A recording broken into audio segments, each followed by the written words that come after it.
I don't know what was living in that house. I only know this. No matter how many times we shut the attic door, it never stayed closed. And the night it slammed open hard enough to dent the wall, I realized it wasn't opening by accident.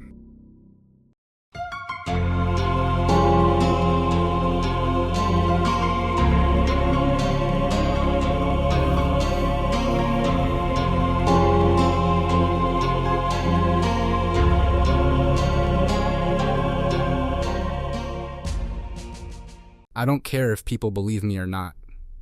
I write my experiences for your entertainment. Believe what you will. This happened over 10 years ago. I never had the best relationship with my dad, so when it came time to move in with him, I was dreading it. To make things worse, my sister, we'll call her Jane, gave me a heads up about the room I'd be staying in. It was an old Victorian house with high ceilings and creaking floors. Jane had always been closer to my dad than I ever was, so she'd stayed with him before while I lived with my mom. She told me that during her stay, a few weird things had happened, but one story stuck out, and it still unsettles me when I think about it. Jane said she was sitting downstairs with the dog when suddenly, the CD player turned on upstairs in the room. She didn't think much of it and went up to turn it off. When she came back down, the dog was growling and backing away from the seat beside her. She calmed the dog down, reassured it, and just as the room started to feel normal again, the CD player turned on again. This time, she ran upstairs, unplugged it from the wall, and came back down shaking. Then, as she called her friend to ask if she could come over, the CD player blasted at full volume. Even though it was completely unplugged, she ran out of the house with the dog and didn't come back for days. So yeah, with that in mind, I wasn't exactly thrilled about moving into that same room. But I didn't have a choice. When I finally moved in, my relationship with my dad went right back to what it had always been. Angry words, slammed doors, and silence. Which meant I spent most of my time alone, in that room. At first it was small things. Cupboard doors would open by themselves. The light bulb once fell straight out of the socket and smashed on my head. Objects moved from where I'd left them. And once I even saw the door handle turn, slowly, and the door open on its own. But the worst moment, the one that still makes my stomach drop, was the night I heard the bang. I was playing games in my room when I heard it. A loud, heavy crash just outside my door.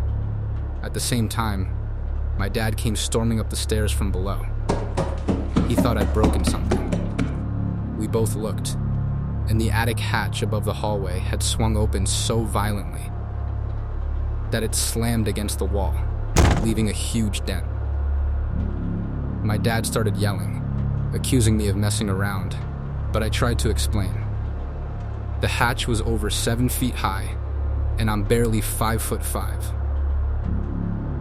The next day, curiosity got the better of me. I climbed onto the banister and tested it myself. I pushed the attic door up and let it swing down naturally, but it didn't come anywhere near the wall. It just hung there. There was no way it could have done that damage on its own. That's when I realized something wasn't right. After that, I started avoiding the hallway completely.